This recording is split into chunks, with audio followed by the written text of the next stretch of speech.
Welcome करता हूँ आपका स्केयर वेव्स पे।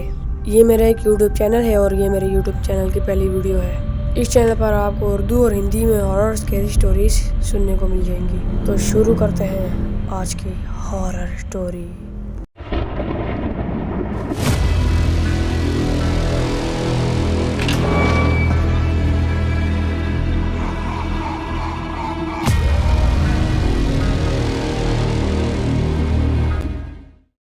तो मेरा नाम राहुल है और मैं जयपुर पर एक छोटे से घर पर रहता हूँ और अभी नौकरी की तलाश कर रहा हूँ। पहले काफ़ी बारी मैं नौकरी कर चुका हूँ, लेकिन सैलरी कम होने की वजह से मैंने काफ़ी नौकरियाँ छोड़ी। लेकिन आज ही मुझे न्यूज़पेपर में एक न्यूज़ दिखी जिसमें बताया हुआ था कि एक सिक्योरिटी गार्ड की नौकरी और सैलरी 50,000। पहले तो मैं काफ़ी शक कर रहा था कि भला सिक्योरिटी गार्ड की नौकरी पर कौन 50,000 रुपये देगा। फिर पैसे ना होने की वजह से मैंने ये नौकरी करने का सोच लिया और फिर न्यूज़पेपर पर दिए हुए नंबर पर मैंने कॉल की। आगे से एक आदमी ने फ़ोन उठाया और उससे बात करने के बाद उसने मुझे एड्रेस दिया। अब कुछ ही देर में मैं उस जगह पर निकलने वाला हूँ। फिर तैयारी करने के बाद मैं एक टैक्सी करता हूँ और निकलने लगता हूँ। थोड़ा सा सफ़र मुझे टैक्सी पर करना था, लेकिन बाकी का मुझे पैदल। और फिर कुछ ही देर बाद टैक्सी ड्राइवर ने मुझे एक पहाड़ी इलाके पर बने हुए एक जंगल के सामने उतार दिया। उसके आगे का सफ़र मुझे पैदल तय करना था, तो फिर मैं चलने लगता हूँ बाकी का सफ़र तय करने के लिए। कुछ देर चलने के बाद मैं एक बहुत ही बड़ी बिल्डिंग के सामने पहुँच जाता हूँ। वो एक जेल जैसी बिल्डिंग दिख रही थी और वहाँ पर ही पास ही में मुझे एक बंदा दिखा। उस बंदे से बात करने पर पता चला कि वही यहाँ का मालिक है और वह मेरा ही इंतज़ार कर रहा था। उस बंदे ने मुझे अंदर चलने को कहा, तो फिर हम दोनों अंदर चलने लगे। अंदर से वो बहुत बड़ी और आलीशान और खूबसूरत सी बिल्डिंग थी। वहाँ पर एक जगह पर खूबसूरत सा गार्डन भी था। ये देखकर मैं काफ़ी खुश हुआ और उस बंदे ने मुझे बताया कि यहाँ पर एक सेपरेट मेरे लिए रूम है। बाहर से रूम इतना ख़ास नहीं था, अंदर जाते ही पूरा 5 स्टार जैसा दिख रहा था। मैं बहुत खुश हो गया और फिर उस बंदे ने मुझे अपनी बात गौर से सुनने को कहा, तो मैं फिर उसकी बात सुनने लगा। उस बंदे ने मुझे बताया कि ये एक जेल है और यहाँ पर हमारे पास बहुत सारे कैदी हैं, तो मैं ज़्यादा कुछ नहीं, बस यहाँ पर एक गार्ड की नौकरी करनी है। और मैं दिल ही दिल सोचने लगा कि वाह, इतनी छोटी सी नौकरी के 50,000 रुपये और ख़ूबसूरत सा रूम। मैं बहुत खुश हुआ और उस बंदे ने कहा कि इधर पास ही में एक रूल बुक पड़ी है और रूल पढ़ के कल से काम पर लग जाना। और फिर वो बंदा वहाँ से चला गया और फिर मैं रूल बुक उठा के रूल्स पढ़ने लगा। उस पर पहला रूल था कि मुझे रात के 12 बजे तक नौकरी करनी है अंदर, लेकिन 12 बजने के बाद मुझे बाहर नौकरी करनी है। यानी मेरे कहने का ये मतलब है, अंदर कैदी वाले रूम में मुझे सिर्फ 12 बजे तक नौकरी करनी है और 12 बजने से 1-2 मिनट पहले मैं नीचे बाहर आके बिल्डिंग के सामने नौकरी करने लगूँगा, और वो भी 5 बजे तक। दूसरा रूल था कि मैं यहाँ पर किसी को फ़ोन नहीं कर सकता और यहाँ पर सिग्नल भी नहीं है। और तीसरा रूल था कि मैं इस पूरी जेल की और मेरी नौकरी की बात मैं किसी को नहीं बता सकता।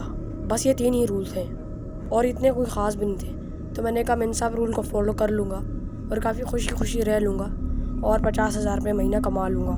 मैं बहुत खुश था और रूम के अंदर बहुत सारी चीज़ें थी, पढ़ने के लिए बुक्स, खाने के लिए खाना, इंजॉयमेंट के लिए टीवी और बहुत सी चीज़ें। तो तभी मैं टीवी देखने लगा और तभी मेरे सामने बॉस आ गया और मुझे बॉस ने बताया कि तुम्हें एक और काम करना पड़ेगा और यह बहुत छोटा और सिंपल सा काम है। उसने मुझे बताया कि तुम्हें हर दिन 10 बजे के करीब एक डब्बा एक कुरियर वाले को देना है। बस ये काम करना है और साथ सिक्योरिटी गार्ड का काम करना है। तो मैंने कहा ठीक है। इसके बाद वो बंदा कमरे से चला जाता है और मैं भी सो जाता हूँ और फिर सुबह मेरी 8 बजे के करीब आँख खुल जाती है और उसके बाद मुझे याद आया कि हाँ, मैंने तो एक डब्बा भी एक कुरियर वाले को देना है। तो मैं कमरे से बाहर निकल कर बॉस को ढूंढने लगता हूँ। काफ़ी देर ढूंढने के बाद मुझे बॉस नहीं मिले, लेकिन 9:30 बजे के करीब बॉस आ जाते हैं और मैं बॉस से वो डब्बे के बारे में पूछने लगता हूँ। तो बॉस ने मुझे बताया कि हर दिन उस जेल की बिल्डिंग की सीढ़ियों में तुम्हें वो डब्बा मिल जाएगा और फिर 10 बजे के करीब वो डब्बा कुरियर वाले को दे देना। तो फिर मैं सीढ़ी की तरफ बढ़ने लगता हूँ और वहाँ से वो डब्बा उठा लेता हूँ और तभी जेल के गेट के सामने एक कुरियर वाला आता है। कुरियर वाले को डब्बा दे के मैं अपने रूम पर आ जाता हूँ और फिर रात का इंतज़ार करने लगता हूँ। मेरी नौकरी 8 बजे शुरू होनी थी और 12 बजे मुझे बाहर नौकरी करनी थी और उससे पहले मुझे अंदर नौकरी करनी थी और 5 बजे तक मेरी नौकरी ख़त्म होनी थी। यानी 8 बजे मेरी नौकरी शुरू होगी और 12 बजे तक मैं रूम के अंदर ही नौकरी करूँगा। 12 बजते ही मुझे रूम के बाहर नौकरी करनी है और उसके बाद 5 बजे मेरी नौकरी ख़त्म हो जाएगी। और फिर काफ़ी इंतज़ार करने के बाद 7:30 बज जाते हैं और बाहर निकलने पर मुझे बॉस दिखता है और बॉस मुझे बताते हैं कि मुझे डेली अलग अलग फ्लोर पर नौकरी करनी है। यानी एक दिन फ्लोर 1 पे, एक दिन फ्लोर 2 पे, एक दिन फ्लोर 3 पे और एक दिन फ्लोर 4 पर। तो इस तरह से मुझे नौकरी करनी है। और फिर बॉस मुझे जेल के अंदर ले जाता है। और अभी मेरी नौकरी शुरू होनी थी फ्लोर 1 से। फ्लोर 1 पर काफ़ी सारे कैदी थे और वहाँ पर मुझे बॉस कहते हैं कि यहाँ पर अब तुम सिक्योरिटी करो 12 बजे तक। 12 बजने से 1-2 मिनट पहले ही तुम्हें फटाफट बाहर निकल जाना है और बाहर नौकरी शुरू कर देनी है। और फिर बॉस को हाँ बोल के मैं सिक्योरिटी करने लगता हूँ। वो कैदी बहुत अजीब से थे। एक जेल पर 2-2 कैदी बंद किए थे और वो कद में बहुत लंबे थे। सब कैदी आपस में बात कर रहे थे। तो मैं फिर फ्लोर के आगे पीछे राउंड लगाने लगा और राउंड लगाते लगाते मैंने एक बहुत अजीब चीज़ नोटिस की। वहाँ पर जो खिड़की बनी हुई थी वहाँ से मुझे कोई साया सा झांकता हुआ दिखा। वो मुझसे कोई 20 फुट दूर था। तो मैं खिड़की के पास जाके देखने लगा कि आखिर वो क्या चीज़ है। देखने पर वो साया जैसा ही लग रहा था। अक्सर साया ज़मीन पर बनता है लेकिन वो साया जैसे खड़ा हुआ सा था। ये देखकर मुझे अजीब भी लगा और मैं थोड़ा डरा भी। काफ़ी देर देखने के बाद वो वहाँ से गायब सा हो गया। तो फिर मैं भी अपनी सिक्योरिटी गार्ड की नौकरी करने लगा और अब 12 बजने में कुछ गिने चुने मिनट से लग गए थे। और फिर काफ़ी देर बाद जब मैंने टाइम चेक किया तो 12 बजने में बस 2 मिनट रह गए थे। तो मैंने सोचा कि बस अभी निकल लेता हूँ क्योंकि 12 बजे के बाद मैंने नीचे नौकरी करनी है। तो मैं फ्लोर से उतरने लगा और अब मैं बाहर आ गया था और फिर मैं अपनी नौकरी करने लगा। लेकिन तभी ऊपर से काफ़ी चीखने की और चिल्लाने की आवाज़ आने लगी। ये सुनकर मैं काफ़ी डर गया। लेकिन फिर मैंने सोचा कि कैदी हैं तो शायद उन्हें उनकी सज़ा मिल रही होगी। ये सोचकर मैं आसपास टहलने लगा और तभी मुझे वो खूबसूरत सा गार्डन दिखा। तो मैंने सोचा कि वहाँ पर टहल लेते हैं। तो फिर मैं गार्डन की तरफ जाने लगा। वो एक बहुत खूबसूरत सा गार्डन था। वहाँ पर बैठने के लिए चेयर्स और टेबल भी थी। तो मैं थोड़ी देर के लिए चेयर पर बैठ गया। अभी भी कैदियों की चिल्लाने की आवाज़ आ रही थी लेकिन फिर ये सोचकर कि कैदी हैं तो उन्हें उनकी सज़ा मिल रही होगी मैं अपना बैठ जाता हूँ। और तभी मुझे सामने से आते हुए एक बंदा दिखता है। वो बंदा आके मेरी पास ही वाली चेयर में बैठ जाता है। तो मैंने फिर उससे पूछा कि भाई आप कौन हो। और उसने मुझे कहा कि मैं एक रूह हूँ, आत्मा। ये सुनकर मैं सोचने लगा कि ये क्या पागल बंदा है। तो मैंने उससे पूछा कि भाई सच सच बताओ कि तुम कौन हो। तो उसने कहा कि मैं आत्मा हूँ। अब जरी सी बात है, मैं यकीन तो करने वाला था नहीं। तो मैंने उससे दोबारा पूछा कि सच सच बताओ तुम कौन हो। मैं यहाँ पर सिक्योरिटी गार्ड हूँ और मैं चाहूँ तो अभी तो मैं निकलवा भी सकता हूँ यहाँ से। और फिर बहुत अजीब चीज़ हुई। वो आत्मा मेरे चेयर से एकदम गायब होकर मेरे सामने आ गई। ये देखकर मैं बहुत हैरान हो गया और फिर मुझे भी यकीन हो गया कि वो आत्मा है। मैं इतना डर गया कि मैं उठकर उस गार्डन से बाहर भागने लगा। और पीछे से वो बंदा चिल्लाने लगा कि भाई मैं कुछ नहीं कहूँगा, प्लीज़ मेरी बात सुनो। मैं उससे दूर जाके खड़ा हो गया। काफ़ी देर उसने बहुत दूर से मुझसे बातें की तो मुझे भी उसके ऊपर थोड़ा बहुत भरोसा आने लगा। तो मैं जाके चेयर पर बैठ जाता हूँ और फिर वो भी मेरे साथ चेयर पर बैठ जाता है। और फिर मैंने उससे पूछा कि तुम आत्मा यहाँ पर क्या कर रही हो। और तभी वो कुछ बोलने लगा लेकिन तभी उसके मुंह में ताला सा लग गया। मेरे सामने जादुई तरीके से उसके मुंह पर ताला लगा। ये देखकर मैं बहुत हैरान हुआ। मैंने उससे पूछने की कोशिश की, उसका ताला हटाने की कोशिश की लेकिन काफ़ी कोशिश के बावजूद भी उसका ताला नहीं हटा। मैं बहुत ज़्यादा शौक हो गया कि आखिर ये क्या हुआ। तो फिर मुझे थोड़ा अजीब लगने पर मैं उस गार्डन से उठ के चला गया। अभी आवाज़ें थोड़ी बहुत थम गई थी। ऊपर से कैदियों की चिल्लाने की आवाज़ें काफ़ी बंद हो गई थी लेकिन थोड़ी बहुत फिर भी थी। और उस रात 5 बजते ही मैं नौकरी करके अपने रूम पर जाने लगता हूँ। आंखों में काफ़ी नींद चढ़ी हुई थी। जहरी सी बात है, अब मेरी नींद जल्दी सोने की आदत लगी हुई थी तो देर तक सोने से मुझे काफ़ी नींद आ रही थी। रूम पर जाते ही सबसे पहले मैं सो गया और तभी 9:50 पर अलार्म बजा। उस अलार्म की वजह से मेरी नींद ख़राब हो गई। मैं अभी अलार्म बंद करने ही वाला था कि तभी मुझे याद आया, हाँ मैंने तो वो डब्बा भी देना था कुरियर वाले को।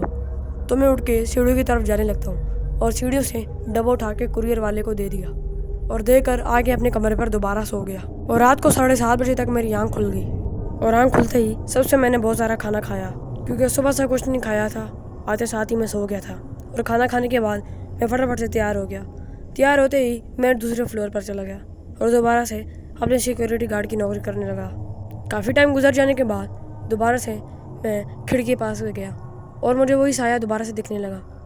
मैं दोबारा काफ़ी डर सा गया और थोड़ा शौक सा भी हुआ कि आखिर ये साया कल भी दिखा था और मुझे आज भी दिख रहा है। काफ़ी देखने के बाद वो दोबारा गायब सा हो गया और फिर कुछ ही देर में 12 बजने वाले थे इसलिए मैं नीचे चला गया और फिर वही चीज़ हुई। 12 बजते ही ऊपर से चीखने चिल्लाने की आवाज़ आने लगी। आवाज़ से तंग होके मैं उधर गार्डन पर चला गया टहलने के लिए और चेयर पर बैठ गया। कल की तरह दोबारा से वही आत्मा मेरे पास है। मैंने उससे बात करने की कोशिश की लेकिन दोबारा से उसके मुंह पर ताला लग गया। ये सब कुछ बहुत अजीब था। अब मैं अंदर रहने से थोड़ा बहुत डर भी रहा था। चीखने चिल्लाने की आवाज़ें, आत्मा का आना, उसकी मुंह पर ताला लग जाना और हर रोज़ाना साया दिखना।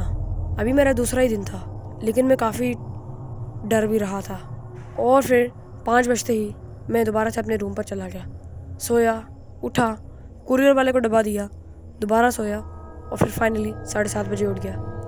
और आज मैंने सोचा कि आज मैं देखूंगा कि आखिर वो चीखने चिल्लाने की आवाज़ें क्या हैं। आज मैं राज खोलने की कोशिश करूंगा उस आत्मा का, उस साए का और उस चीखने चिल्लाने का।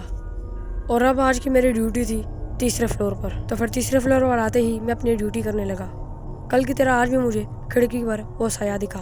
वो लगभग मुझसे 20 फुट दूर होगा।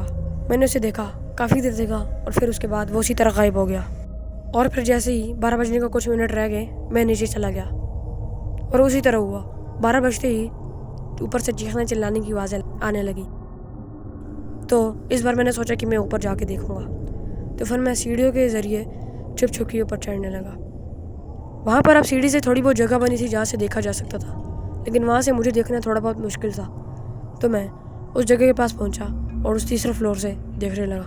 और जो मैंने देखा, मैं देखकर बहुत ज़्यादा हैरान और डर गया।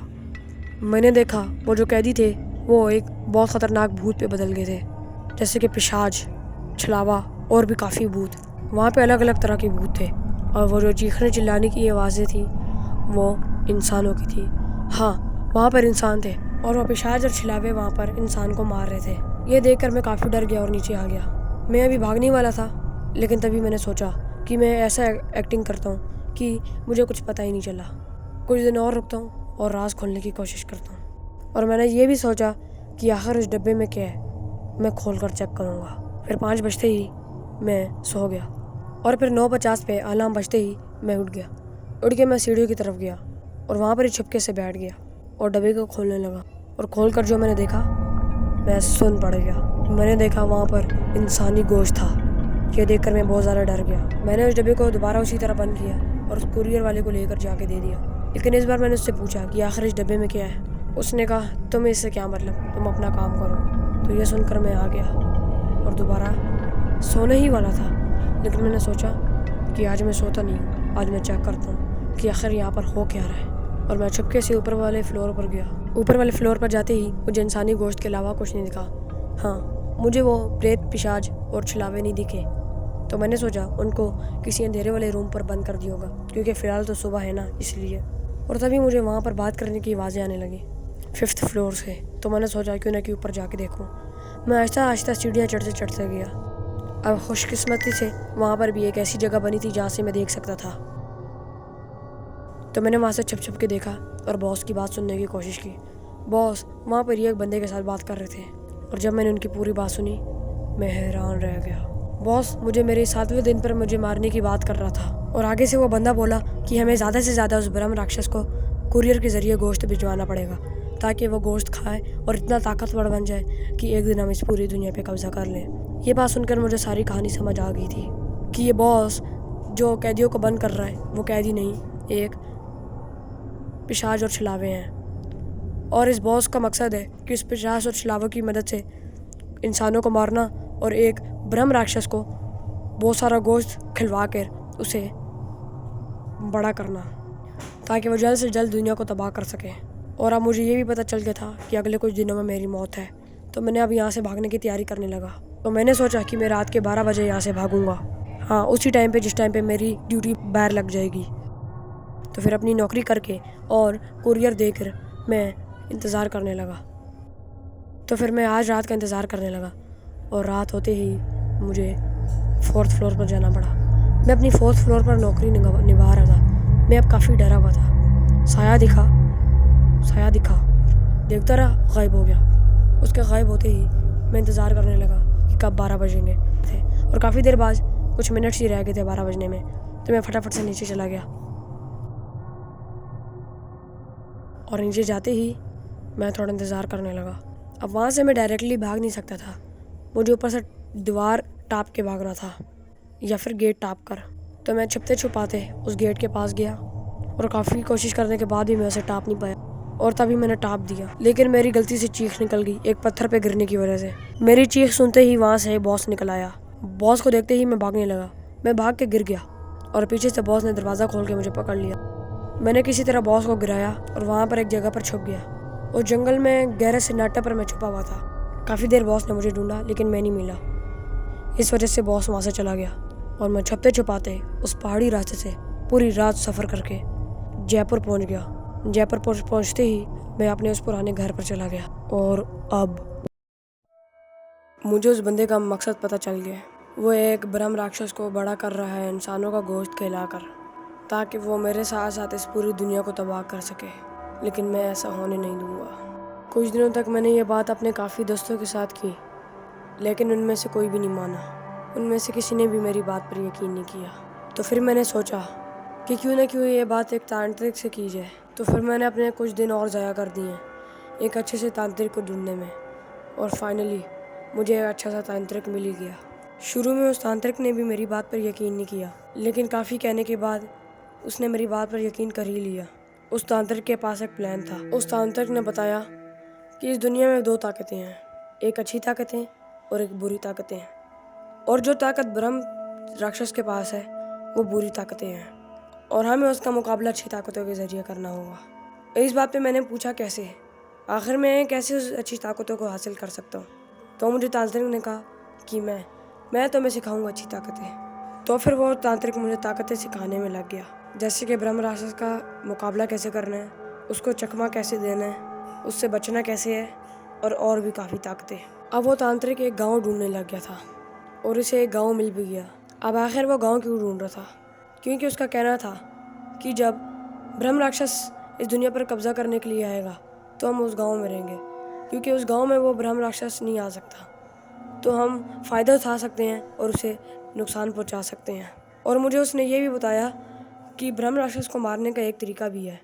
तो जब मैंने पूछा आखिर क्या तरीका है, तो उसने मुझे बताया कि अभी मैं जिस गाँव की बात कर रहा था, उन गाँव वालों का कहना है कि उनके गाँव में एक ऐसा बेसमेंट टाइप सा एरिया है जहाँ पर एक मूर्ति पड़ी है। उस मूर्ति पे अगर एक स्पेशल लकड़ी डाल के जला दी जाए तो ब्रह्म राक्षस मर जाएगा। तो मैंने उससे पूछा कि आखिर कैसी स्पेशल लकड़ी? तो तांत्रिक ने मुझे बताया कि जिस गांव में हम रहेंगे उसके साथ ही बहुत दूर एक गांव है, फिर उसके साथ एक गांव है, और उस गांव में एक ऐसा जादुई घर है जहाँ पर एक ऐसी जादुई लकड़ी है जिसको अगर हमने उस बेसमेंट में पड़ी हुई मूर्ति पर लगा के जला दिया तो हम उसको ज़्यादा से ज़्यादा नुकसान पहुँचा सकते हैं, और यहाँ तक तो मार भी सकते हैं। ये सुन के मैं काफ़ी खुश हो गया था कि चलो शुक्र कि ब्रह्म राक्षस को मारने का कोई ना कोई तरीका तो है। अब काफ़ी टाइम गुजर गया है, मैंने अपनी ट्रेनिंग भी काफ़ी हद तक सीख ली है, और तांत्रिक ने काफ़ी चीज़ें भी बना ली हैं, जैसे कि एक जादुई तलवार। वो तलवार बोल सकती है और हमें फ्यूचर के बारे में बता सकती है कि आगे क्या होगा। और उस तलवार में एक ऐसी ताकत है जो ब्रह्म राक्षस को 10 गुना ज़्यादा नुकसान पहुँचा सकती है। और हम दोनों ने एक ऐसा लॉकेट भी बना लिया है जिससे हम पूरी तरीके से तो नहीं, लेकिन आधा ब्रह्म राक्षस से ज़रूर बच सकते हैं अगर हम उस गांव से बाहर निकले तो। आज मैं अपनी ट्रेनिंग पूरी करके घर ही जा रहा था, लेकिन तभी आसमान अजीब सा होने लगा। लगभग 2-3 मिनट बाद बादल छाने लगे, काले रंग के, प्योर काले। उसके बाद उनका रंग लाल रंग में बदल गया। ये देखकर मैं काफ़ी शौक हुआ कि आखिर ये क्या हो रहा है। और जब मैंने अपने दिमाग पर जोर डाला तो मुझे याद आई तांत्रिक की बात। तांत्रिक ने मुझे बता कर रखा था कि उस ब्रह्म राक्षस के आने की एक निशानी ये भी है कि बादल का रंग लाल में बदलने लगेगा। तो मैं फटाफट से तांत्रिक के पास जाने लगा। तांत्रिक उस वक्त एक मंदिर में था, तो मैं फटाफट से मंदिर की तरफ निकलने लगा। अब इसी के पहले मैं आपको आगे की स्टोरी बताऊं, मैं आपको बताना चाहूँगा कि जब ब्रह्म राक्षस आएगा तो क्या होगा। अभी तो वो आ चुका है, लेकिन अब मैं पहले की बात कर रहा हूँ कि पहले आखिर मुझे तांत्रिक ने क्या बताया था कि ब्रह्म राक्षस के आने पर क्या होगा। तो मुझे तांत्रिक ने बताया था कि ब्रह्म राक्षस के आने पर बादल लाल हो जाएंगे, और उसके बाद हमारे पास 1 घंटा होगा। किस चीज़ का 1 घंटा? 1 घंटा बादल की सीढ़ियाँ बनने में। हाँ, जब बादल लाल हो जाएंगे तो बादल से एक सीढ़ियाँ बनने लगेंगी जिसमें 1 घंटा लगेगा, और 1 घंटे में जब वो सीढ़ियाँ बन जाएंगी तो सीढ़ियों से ब्रह्म राक्षस उतरेगा, और सीढ़ियों से खून भी बहेगा और काफ़ी डरावना लुक होगा। तो अभी मेरे पास खाली 1 ही घंटा है, हमें उस सीढ़ियों का पूरा बन जाने से पहले पहले गांव में पहुंचना पड़ेगा। अब आ जाते हैं कहानी के ऊपर। तो मैं 10-15 मिनट में तांत्रिक के पास पहुंच गया था। तांत्रिक ने मुझे बताया कि मुझे तलवार ने 10 मिनट पहले ही बता दिया था कि अभी ब्रह्म राक्षस आने वाला है, फिर चलो निकल लेते हैं, मैंने इंतज़ाम भी कर रखा है। इस तरीके से हम जल्दी से जल्दी गाँव पहुँच गए, और गाँव पहुँचने के कुछ 7-5 मिनट बाद वो सीढ़ियाँ पूरी तरीके से बन गई थी। पूरी दुनिया एक तरह से हिल रही थी। उन सीढ़ियों में से खून बह रहा था और ऊपर से राक्षस उतर रहा था। इस टाइम पर तांत्रिक ने मुझे बताया कि इस ब्रह्म राक्षस के ऊपर कोई पाबंदी नहीं है, कोई टाइम की लिमिटेड नहीं है, इसके पास अनलिमिटेड टाइम है लोगों को मारने के लिए। तो इस तरह से ये जल्दी से जल्दी दुनिया को तबाह कर सकता था। इसलिए मैं अभी ऐसा जादू मंत्र करने जा रहा हूँ जिससे कि इसके पास एक टाइम ऐसा होगा जिस टाइम पर ये छुप जाएगा और एक टाइम ऐसा होगा जिस टाइम पर ये आ जाएगा। यानी एक टाइम हमारा होगा जिस टाइम पर ये चला जाएगा और हम उस टाइम पर काम कर सकते होंगे, लेकिन एक टाइम इसका होगा जिस टाइम पर ये आ जाएगा और ये लोगों को मार सकेगा। लेकिन अभी भी एक चीज़ है, ये अभी भी लोगों को मार सकता है उस कम टाइम में। तो इसलिए मैंने एक और ऐसा एक जादू मंत्र और पूजा के ज़रिए एक और ऐसी चीज़ कर ली है कि जिससे कि ये दिन में सिर्फ 10 बंदों को मार सकता है, उससे ज़्यादा कोई ये नहीं मार सकता, बेशक ये जितनी से जितनी कोशिश भी कर ले। तो फिर चलो मंदिर चलते हैं और फटाफट जादू मंत्र के ज़रिए वो काम कर देते हैं। और तांत्रिक ने मुझे ये भी बताया आखिर वो काम क्या है। तो तांत्रिक ने मुझे बताया कि ऊपर तुम जो बादल देख रहे हो ये हरे रंग में बदलेंगे। हाँ, जब हमारा टाइम होगा तो ये हरे रंग में बदलेंगे, जब ब्रह्म राक्षस का टाइम होगा तो ये लाल रंग में बदलेंगे। यानी हरे रंग में हमारा टाइम है, राक्षस नहीं है, हम बाहर निकल सकते हैं, लेकिन लाल रंग में इसका टाइम है, हम बाहर नहीं निकल सकते, ये निकल सकता है, लेकिन ये सिर्फ दिन के 10 बंदे मार सकता है। और इसके बाद तांत्रिक और मैं मंदिर की तरफ निकलने लग गए।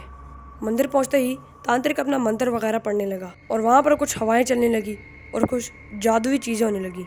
उसके बाद मैंने आसमान से एक हरे रंग की सीढ़ी उतरते हुए देखी।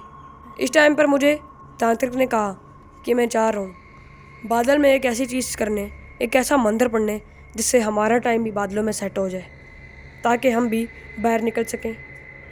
तो उसके बाद तांत्रिक निकल जाता है, तो मैं भी फिर निकल जाता हूँ गांव में बने हुए घर पर जाते ही उसके 10-15 मिनट बाद, लगभग 10-15 मिनट बाद तांत्रिक आ जाता है। और जब मैं बाहर निकल के देखता हूँ तो आसमान हरे रंग में बदल चुका था, यानी ये अब हमारा टाइम था। तो फिर मैंने तांत्रिक से ये पूछा कि टाइमिंग क्या है उसके बादल आने की और हमारे बादल आने की। तो जो तांत्रिक ने मुझे बताया कि 10 बजे से 1 बजे तक हमारी टाइमिंग है, उसके बाद फिर उसकी टाइमिंग है। हाँ, मैं ज़्यादा टाइमिंग नहीं रख पाया क्योंकि ये थोड़ा मुश्किल था, उसके पास मुझसे ज़्यादा ताकतें हैं, लेकिन मैंने फिर भी थोड़ी बहुत कोशिश की और थोड़ा बहुत टाइमिंग को बढ़ा लिया। बाकी उसके ऊपर एक ही लिमिट है, 10 बंदे मारने की सिर्फ पर डे। अभी तो 10 नहीं बजे हुए थे, लेकिन फिर भी हमारा टाइम शुरू था कल से, लेकिन हमारा टाइम 10 बजे ही शुरू होना था। जैसा कि मैंने आपको बता दिया था कि ब्रह्म राक्षस को मारने के लिए हमें वो स्पेशल लकड़ी को उस मूर्ति में डालना होगा। तो अब हम तैयारी में लग गए थे कि आखिर हम कैसे उस गांव में जाएंगे और उस स्पेशल लकड़ी को लाएंगे। और तभी तांत्रिक को एक बात याद आएगी कुछ 2-3 दिनों बाद, और बदकिस्मती से उस वक्त लाल बादल थे। अब आखिर ये बात क्या थी? तो ये बात थी लॉकेट की। जी, लॉकेट। तांत्रिक वो लॉकेट भूल गया था जिससे हम ब्रह्म राक्षस से थोड़ा बहुत बच सकते थे। अब हमें लॉकेट लेने मजबूरन अभी जाना था। अब आप सोच रहे होंगे कि अभी क्यों, हम तो रात को भी जा सकते हैं क्योंकि तब तो हमारा टाइम है 10 बजे के बाद। लेकिन आज एक ऐसा दिन है जिस दिन ब्रह्म राक्षस की ताकतें थोड़ी बहुत कम हो जाती हैं, और आज ही हमें 10 बजे के बाद उस गांव में वो स्पेशल लकड़ी लेने जानी है। तो आज का दिन हम नहीं गवा सकते। अगर हमने अगली कुछ टाइम वेट किया इस दिन का तो तब काफ़ी टाइम गुजर जाएगा और काफ़ी लोग मर जाएंगे। इसलिए हमें अभी जाना था लाल बादल के टाइम पे लेने। तो फिर हम निकलने लगते हैं और हम गांव से बाहर निकलने पर बस कुछ ही दूरी पर थे। बस अब कुछ ही कदम रह गए थे गांव से बाहर निकलने के लिए, यानी ब्रह्म राक्षस के एरिया पर एंटर होने के लिए। और फाइनली हमने कदम रख दिए। बाहर कदम रखते ही सब कुछ काफ़ी गर्म सा हो गया, हवाएं चलने लगी। आंतरिक और मैं चलने लगे। काफ़ी चलने के बाद और राक्षस की ताकतों की वजह से, उसके माहौल की वजह से हमारा सर दर्द होने लगा और आंखों पे अंधेरा छाने लगा। लेकिन कुछ देर बाद ये सब कुछ होना बंद हो गया और हम दोनों दोबारा चलने लगे।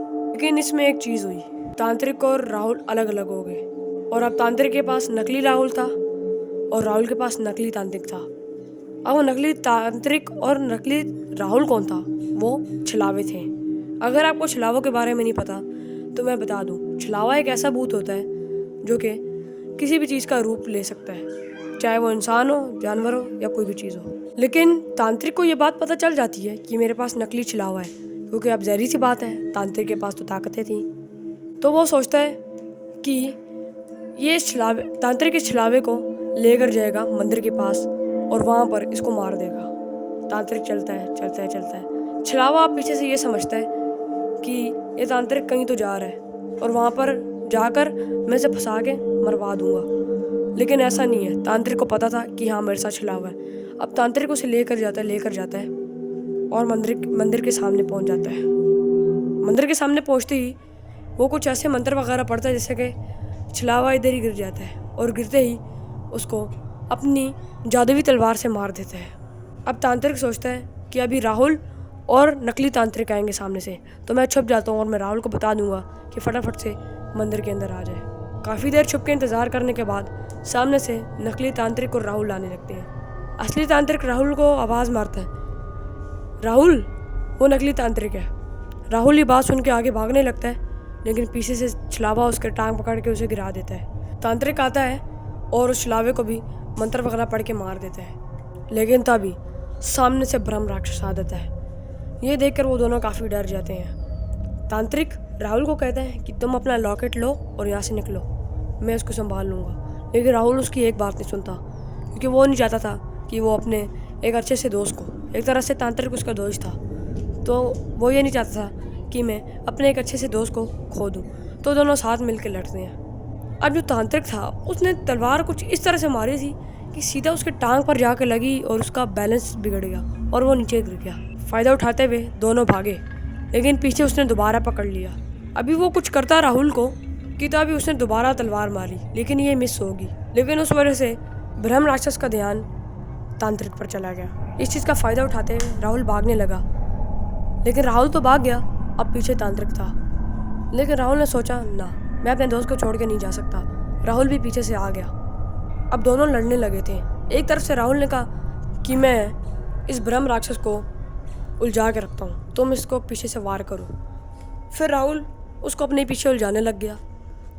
अब ब्रह्म राक्षस भी बड़ा चालाक था, उसको पता था इनकी चाल, तो वो नहीं फंसा इनकी ट्रिक में। लेकिन फिर उसने ऐसी एक तलवार फेंक के मारी कि सीधा आके उसके कमर पर लगी। दोनों भागने लगे, लेकिन तांत्रिक को याद आया तलवार तो उसके कमर पर ही अटकी रहेगी। लेकिन ब्रह्म राक्षस कुछ कर नहीं सकता था, क्योंकि वो तलवार बहुत ताकतवर थी, तो वो नीचे गिर गया। तो अब तांत्रिक गया और तलवार निकाल के बहुत तेज़ी से भागा।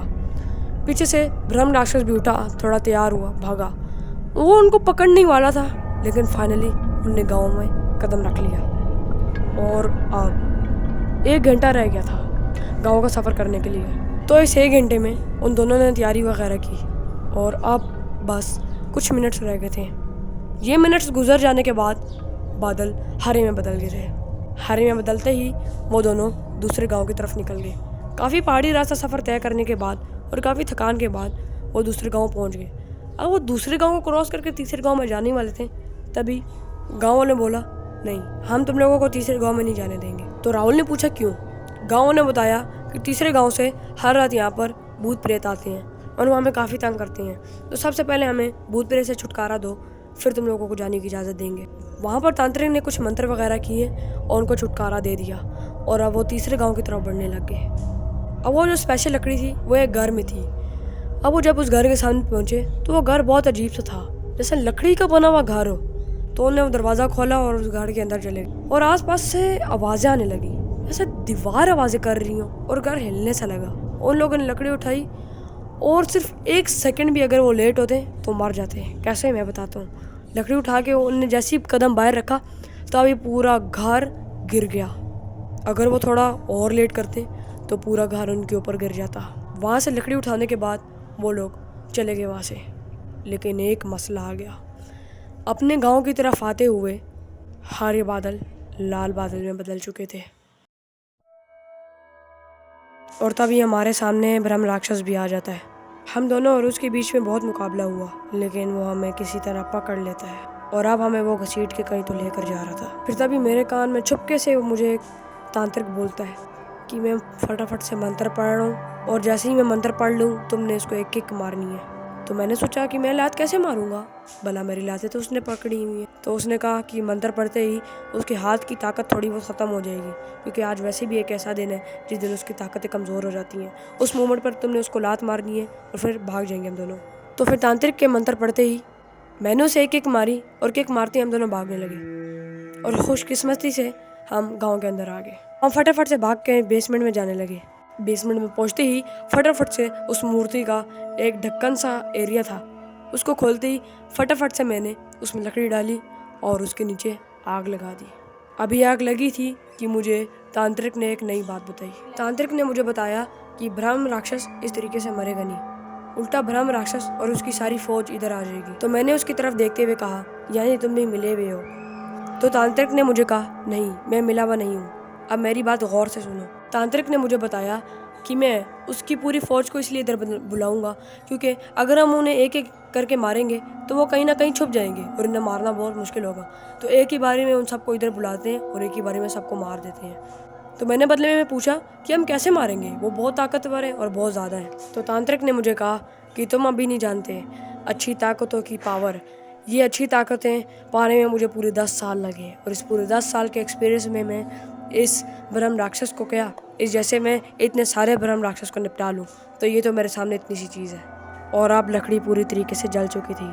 सामने उसकी सारी फौज, प्रेत, भूत, पिशाच, छलावे और साथ ही साथ ब्रह्म राक्षस भी आ चुका था। अब वहाँ पर उसने ऐसे एक मंत्र पढ़ना शुरू किए कि सब हवा में उठ गए, मैं भी और तांत्रिक भी। और तांत्रिक ने मंत्र पढ़ते पढ़ते ही और हाथ से कुछ ऐसी चीज़ें करते करते ही उनको इतना मारा और फाइनली आखिरी में जाके वो सब मर गए और इधर स्टोरी एंड हो जाती है। आई होप गाइस ये वीडियो आपको ज़रूर पसंद आई होगी। तो ये मेरे चैनल की पहली वीडियो थी। Please like and share subscribe ज़रूर कीजिएगा। मिलते हैं किसी दिन एक नई हॉरर स्टोरी के साथ। तब तक के लिए बाय बाय।